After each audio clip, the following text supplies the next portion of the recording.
आज की पहली और बड़ी खबर की बात करें तो झारखंड में बिजली संकट फिर गहराया। मांग से कम आपूर्ति, गांव में 12 से 14 घंटे हो रही कटौती। झारखंड में बिजली संकट एक बार फिर गहरा गया है। राज्य को इस मौसम में प्रतिदिन लगभग 2500 मेगावाट बिजली की मांग है, लेकिन सभी स्रोतों से 2100 से 2200 मेगावाट ही बिजली मिल पा रही है। नतीजतन पिछले 2 दिनों से शहरों को लेकर गाँवों तक में ओवरशेडिंग का सिलसिला जारी है। शहरों में 4 से 5 और गाँव में 12 से 14 घंटे तक बिजली की कटौती हो रही है। अगली बड़ी खबर की बात करें तो झारखंड में लागू होगा कृषि विधेयक, बादल पत्रलेख ने दिलाया ये भरोसा। झारखंड राज्य कृषि उपज और पशुधन विपणन विधेयक के चौतरफा विरोध के बीच कृषि मंत्री बादल पत्रलेख ने भरोसा दिलाया है कि राज्य सरकार व्यवसायियों को विश्वास में लेकर ही विधेयक को लागू करेगी। गुरुवार को फेडरेशन ऑफ इंडिया व्यापार मंडल के प्रतिनिधि मंडल से मुलाकात के क्रम में कृषि मंत्री ने यह आश्वासन दिया। मंत्री ने कहा कि बिल पर राज्य के सभी प्रमुख व्यावसायिक संगठनों के साथ वे जल्द ही बैठक करेंगे। व्यवसायियों के पक्ष को सकारात्मक रूप से लेते हुए राज्य सरकार बिल की विवेचना करेगी। अगली बड़ी खबर की बात करें तो अर्जुन मुंडा ने कहा, हमें जल संरक्षण पर विशेष ध्यान देने की आवश्यकता। केंद्रीय जनजातीय मामलों के मंत्री अर्जुन मुंडा ने कहा कि प्रत्येक जिला में बनने वाले अमृत सरोवर ऐसा बने जो अगली पीढ़ी की आवश्यकताओं को पूरी करे। हमें जल संरक्षण पर विशेष ध्यान देने की आवश्यकता है। साथ ही यह भी ध्यान रखे कि सरोवर के प्राकृतिक जल स्रोत में कोई बाधा नहीं हो। शहरों में तालाब भरकर बिल्डिंग बन रहे हैं, उन पर रोक लगे। अर्जुन मुंडा शुक्रवार को विकास कार्यों की जानकारी के लिए खुट्टी लोकसभा अंतर्गत खुट्टी, सिमडेगा, गुमला, सरायकेला, खरसवां, चाईबासा एवं रांची के उपायुक्तों और अन्य वरीय अधिकारियों के साथ वर्चुअल बैठक की। अगली बड़ी खबर की बात करें तो रघुवर दास ने माना पूजा सिंघल को उनकी सरकार में मिली थी क्लीन चिट। हेमंत सोरेन को लेकर दिया ये बड़ा बयान। झारखंड के पूर्व मुख्यमंत्री रघुवर दास ने बृहस्पतिवार को यह स्वीकार किया है कि ईडी द्वारा गिरफ्तार राज्य की खनन सचिव पूजा सिंघल को उनकी सरकार के दौरान मनरेगा में कथित भ्रष्टाचार मामले में क्लीन चिट मिली थी। पूर्व मुख्यमंत्री एवं बीजेपी के राष्ट्रीय उपाध्यक्ष दास ने पीटीआई भाषा को दिए एक विशेष साक्षात्कार में कहा, पूजा सिंघल के खिलाफ उनकी सरकार ने तत्कालीन अपर मुख्य सचिव के नेतृत्व में एक समिति से विभाग की जांच कराई थी। उस समय उनके खिलाफ उचित साक्ष्य नहीं मिलने पर समिति ने क्लीन चिट दी थी, जिसे उनकी सरकार ने स्वीकार कर लिया था। अगली बड़ी खबर की बात करें तो दूसरे चरण के मतदान में नहीं हुई कोई गड़बड़ी, एक भी बूथ पर नहीं होगा पुनर्मतदान, 22 को होगी मतों की गिनती। झारखंड त्रिस्तरीय पंचायत चुनाव के तहत गुरुवार को दूसरे चरण की 7029 सीटों के लिए हुए मतदान में किसी भी मतदान केंद्र पर गड़बड़ी की बात सामने नहीं आई है। इससे किसी भी मतदान केंद्र पर पुनर्मतदान करने की स्थिति उत्पन्न नहीं हुई है। राज्य निर्वाचन आयोग के सचिव राधे श्याम प्रसाद ने इसकी पुष्टि करते हुए कहा कि किसी भी जिले के पर्यवेक्षक ने किसी मतदान केंद्र पर फिर से मतदान कराने की अनुशंसा आयोग को नहीं की है। इस चरण में पड़े मतों की गणना 22 मई को सुबह 8 बजे से होगी। अगली बड़ी खबर की बात करें तो गिरिडीह में पुलिस जीप का एक्सीडेंट, रेडियो ऑपरेटर की मौत, 4 घायल। गिरिडीह जिला के देवरी थाना क्षेत्र में दर्दनाक सड़क हादसा हुआ है, जहां थाना की जीप दुर्घटनाग्रस्त हो गई। इस घटना में पुलिस विभाग के रेडियो ऑपरेटर की मौत हो गई, जबकि 4 लोग बुरी तरह से जख्मी हैं। सभी घायलों को इलाज के लिए सदर अस्पताल भेजा गया है। घटना की सूचना पाकर देवरी थाना के पुलिस पदाधिकारी घटना स्थल पर पहुंचे। घटना गिरिडीह के जमुआ चतरो गांव मुख्य सड़क पर देवरी थाना क्षेत्र के नावाडी गाँव के पास शुक्रवार को घटी है। इस जीप में सवार देवरी थाना में पदस्थापित रेडियो ऑपरेटर 28 वर्षीय सुमन कुमार राय की मौत हो गई है।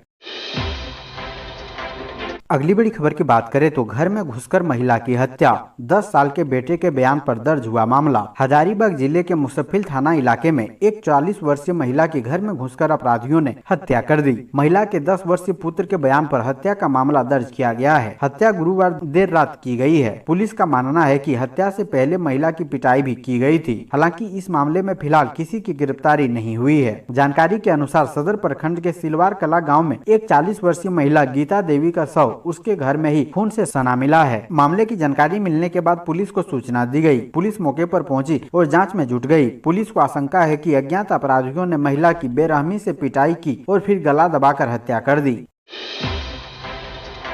अगली बड़ी खबर की बात करें तो धनबाद रेलवे स्टेशन के पूछताछ विभाग में शॉर्ट सर्किट से लगी आग, मची अफरा तफरी। धनबाद रेलवे स्टेशन के पूछताछ विभाग में शॉर्ट सर्किट की वजह से शुक्रवार को आग लग गई। कुछ ही देर में पूछताछ कार्यालय धुएं से भर गया। इससे कर्मचारियों में अफरा तफरी मच गई। वहां काम करने वाले आउटसोर्सिंग सहित रेलवे कर्मचारी कार्यालय छोड़कर बाहर निकल गए। इंक्वायरी दफ्तर में लगे सिग्नल एंड टेलीकॉम विभाग के जंक्शन बॉक्स में शॉर्ट सर्किट से आग लगी थी। कर्मचारियों ने कड़ी मशक्कत के बाद आग पर काबू पाया। काफी देर तक इंक्वायरी सेवा ठप रही। घटना से स्टेशन परिसर में लगे ट्रेन डिस्प्ले बोर्ड ने भी काम करना बंद कर दिया। इसे ठीक करने के लिए रेलवे के इलेक्ट्रॉनिक विभाग को सूचना दी गई है।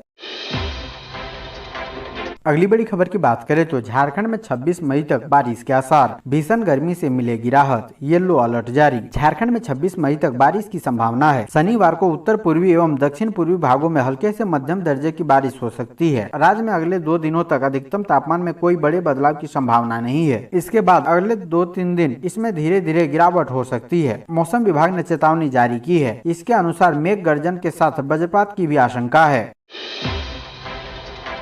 अगली बड़ी खबर की बात करें तो छात्रों ने कोल्हान विश्वविद्यालय के कुलपति की मनाई 13वीं, कराया मुंडन व ब्राह्मण भोज। अखिल भारतीय झारखंड संघ के द्वारा बिट्टूपुर स्थित मोदी पार्क के समक्ष कोल्हान विश्वविद्यालय के कुलपति डॉक्टर गंगाधर पंडा के कथित मौत के बाद उनकी 13वीं मनाई गई। उन्हें श्रद्धांजलि देने के उद्देश्य से छात्र नेता मनोज कुमार के द्वारा अपना मुंडन करवाया गया और उनके फोटो पर पुष्प अर्पित कर उन्हें श्रद्धांजलि दी गई। उसके पश्चात ब्राह्मण भोज का आयोजन किया गया, जिसमें दही चूड़ा खिलाया गया। साथ ही 21 रुपए दक्षिणा भी दिया गया। ये सारे कार्य कुलपति के 13वीं कार्यक्रम को लेकर आयोजित किए गए थे। ज्ञात हो कि कुलपति गंगाधर पंडा ने छात्र नेता हेमंत पाठक से गैर जिम्मेदाराना बयान दिया था कि मुझे कॉल मत कीजिए, मैं आपके लिए मर गया हूं। इसी क्रम में शुक्रवार को आजसू नेता छात्र संघ के द्वारा मुंडन, श्रद्धांजलि एवं ब्राह्मण भोज का आयोजन किया गया और उनकी आत्मा की शांति के लिए प्रार्थना भी किया गया। इतिहास में यह पहला ऐसा विरोध प्रदर्शन है।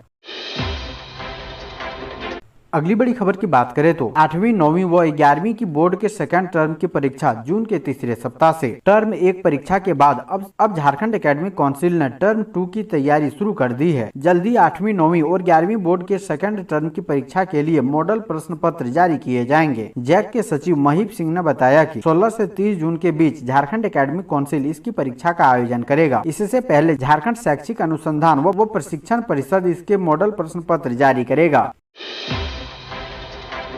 अगली बड़ी खबर की बात करें तो मुख्यमंत्री ने खनन पट्टा मामले में चुनाव आयोग को सौंपा जवाब। मुख्यमंत्री हेमंत सोरेन ने शुक्रवार को रांची जिला अंतर्गत अनगढ़ा प्रखंड में 88 डिसमिल पत्थर खदान लीज मामले में चुनाव आयोग को जवाब भेज दिया है। उन पर पद पर रहते हुए खनन पट्टा लेने का आरोप है। चुनाव आयोग ने मुख्यमंत्री हेमंत सोरेन को 20 मई 2022 तक जवाब दाखिल करने का नोटिस जारी किया था। हालांकि इस मामले में मुख्यमंत्री ने 1 माह का समय मांगा था, जिसे चुनाव आयोग ने अस्वीकार करते हुए 20 मई तक जवाब देने को कहा था। चुनाव आयोग को जवाब भेजने के लिए गुरुवार को लीगल टीम दिल्ली पहुंची थी। बताया गया कि खनन पट्टा मामले में झारखंड हाईकोर्ट में चल रहे मुकदमों के आधार पर निर्णय के इंतजार करने आग्रह चुनाव आयोग से किया गया है। अगली बड़ी खबर की बात करें तो IAS पूजा सिंघल की रिमांड 5 दिन और बढ़ी, पूछताछ में सहयोग नहीं करने का आरोप। झारखंड की निलंबित IAS अधिकारी पूजा सिंघल मामले में ईडी का शिकंजा कसता जा रहा है। पूजा सिंघल को ईडी ने तीसरी बार रिमांड पर लिया है। रिमांड पर लिए जाने के पीछे कई अहम जानकारी ईडी ने विशेष अदालत को दी है। इसमें खासकर पल्स अस्पताल सहित खनन के अवैध खेल और मनरेगा से जुड़े विषयों पर पूछताछ का हवाला दिया गया है। इसी आधार पर ईडी की विशेष अदालत ने पूजा सिंघल को 5 दिनों की रिमांड बढ़ा दी है। अगली बड़ी खबर की बात करें तो रघुवर दास ने हेमंत सोरेन को लिखी खास चिट्ठी, आने वाले दिनों के लिए जताया। झारखंड के पूर्व मुख्यमंत्री एवं भाजपा के राष्ट्रीय उपाध्यक्ष रघुवर दास ने मुख्यमंत्री हेमंत सोरेन को पत्र लिखकर झारखंड राज्य कृषि उपज एवं पशुधन विपणन विधेयक 2022 वापस लेने का आग्रह किया है। मुख्यमंत्री को प्रेषित पत्र में रघुवर दास ने कहा कि कृषि पर कानून के विरोध में राज्य के खदान व्यापारी आंदोलनरत हैं। खदान उठाव बंद है, जिसके चलते राज्य में अनाज की किल्लत होने लगी है।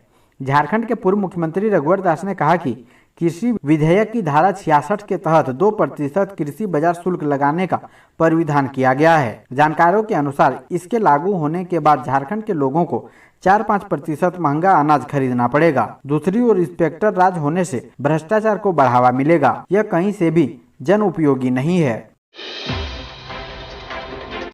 अगली बड़ी खबर की बात करें तो सीबीआई के शिकंजे में लालू यादव। 1 महीने पहले ही मिली थी बेल, तो क्या फिर जाएंगे जेल।